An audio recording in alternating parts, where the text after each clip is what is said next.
Как вести соцсети официальных ведомств и каким должен быть их контент, чтобы нам с вами было интересно его смотреть и читать?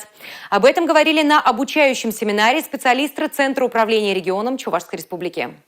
Качественное содержание, привлекающий дизайн и грамотный контент-план. В ходе обучения слушатели вместе с экспертами учились находить интересные идеи для материалов, писать тематические посты, а также создавать карточки и видеоконтент для социальных сетей.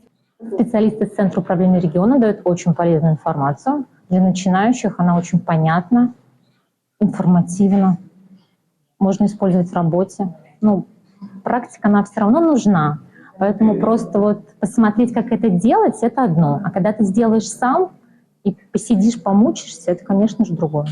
Полученные навыки помогут доносить информацию до жителей в более удобной, понятной и интересной форме, чтобы важные новости не оставались незамеченными. Милена Алексеева, Антонина Борова, Республика.